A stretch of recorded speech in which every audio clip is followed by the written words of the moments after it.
Have you ever felt it? That prickle on the back of your neck when you're alone in a room, but you just know you're being watched? Now, what if that feeling was coming from a pair of glassy, unblinking eyes? A doll sitting on a shelf, staring right through you. Today, we read diving deep into a question that blurs the line between bravery and pure recklessness.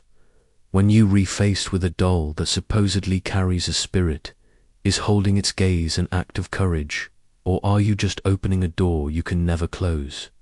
Let's set the scene. Imagine you've just acquired a vintage doll. Maybe you found it in a dusty antique shop or inherited it from a distant relative. It's beautiful in a creepy, old-fashioned way, with a porcelain face, detailed clothing, and eyes that seem a little too realistic. You place it on your mantelpiece. At first, it's just a decoration. But then, strange things start to happen. Objects move on their own.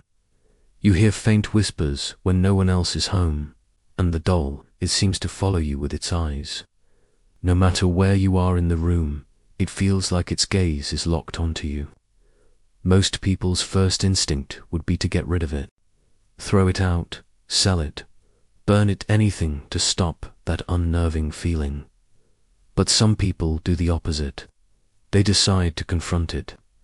They sit down, look the doll straight in its painted eyes, and hold its stare. They might even talk to it, asking, "What do you want?" or "Are you here?" This is where our question comes in. Is this bravery?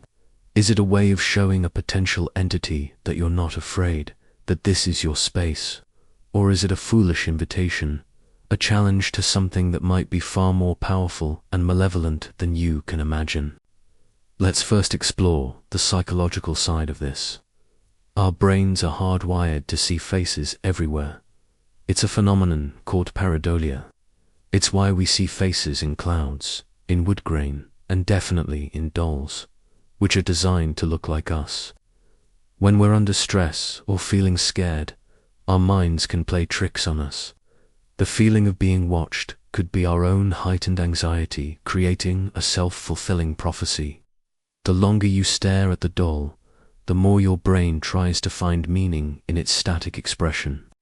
A shadow might flicker across its face, and you'll swear it smirked. A trick of the light might make its eyes seem to shift, and you'll believe it moved. From a psychological standpoint, confronting the doll could be a form of exposure therapy. You're facing your fear head-on. By staring at it and realizing nothing is physically happening, you might condition your brain to no longer see it as a threat. You're reasserting control over your own mind and your own home.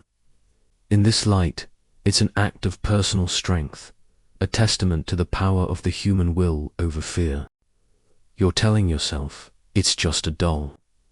I am in control. This is the argument for bravery. You're not giving in to superstition. You're conquering your own primal fears. But what if it's not just in your head? For centuries, cultures all over the world have believed that objects, especially those shaped like humans, can become vessels for spirits. In many spiritual and paranormal belief systems, direct engagement is seen as a form of acknowledgement. By looking into the doll's eyes, you're not just looking at an object. You're making eye contact with whatever might be attached to it. Eye contact is a powerful, intimate form of communication for humans. It signifies recognition. So when you stare down a potentially haunted doll, you might be saying, "I see you," and in doing so, you're giving it permission to see you back.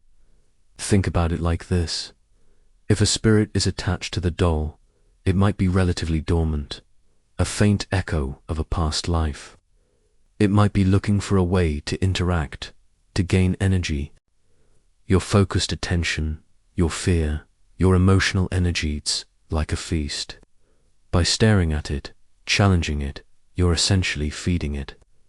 You are providing the very thing it needs to grow stronger, to manifest in more tangible ways. What starts as whispers could become voices. What starts as moved objects could become objects thrown across the room. You're not showing bravery. You're pouring gasoline on a flickering ember. This is the argument for recklessness. You're playing a game without knowing the rules or who or what you're playing against. There are countless stories from paranormal investigators and ordinary people that support this idea. Take the famous case of Robert the Doll, housed in a museum in Key West, Florida. Legend says you must ask Robert for permission before taking his photo. If you don't, you'll be cursed with bad luck. Visitors who have allegedly disrespected the doll report a string of misfortunes, from car accidents to job losses. Whether you believe it or not, the core idea is about respect and acknowledgement. The stories suggest that engaging with these objects without the proper respect can have serious consequences. A direct staring contest could easily be interpreted as a sign of disrespect or a challenge. Let's consider another angle.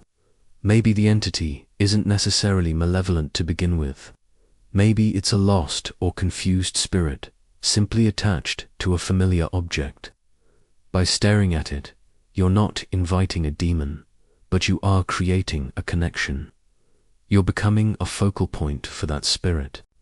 This is known as attachment. The entity might latch onto you instead of the doll because you re a source of living energy. Suddenly, the strange occurrences aren't just happening around the doll, they're happening around you, wherever you go. The problem follows you. In this case, your act of bravery has only succeeded in making your life a living nightmare. You thought you were confronting a problem in your house, but you ended up making yourself the haunted house. So, how can you tell the difference? How do you know if you're being brave or being reckless?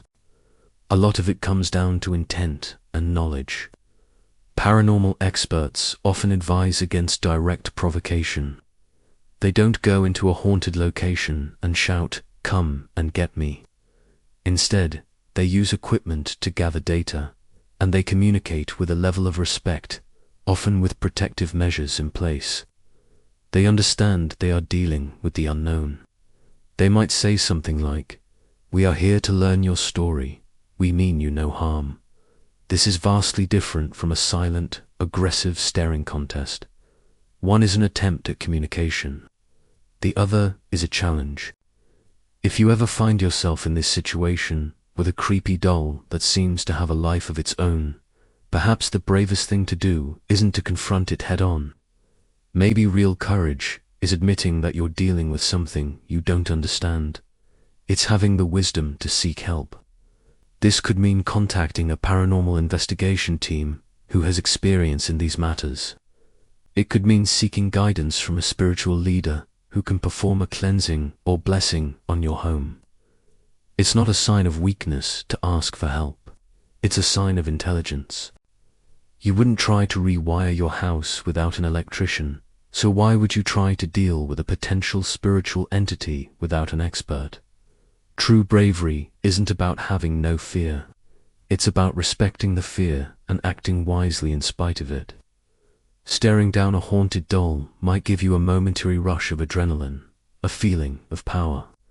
But the potential risk of inviting something negative and powerful into your life is enormous. The doll can't lose this staring contest. It has all the time in the world. You, on the other hand, have everything to lose.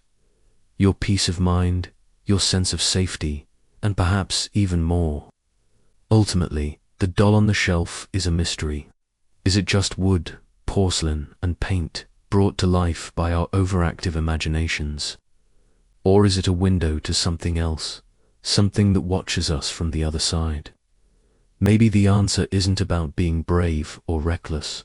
Maybe it's about being smart.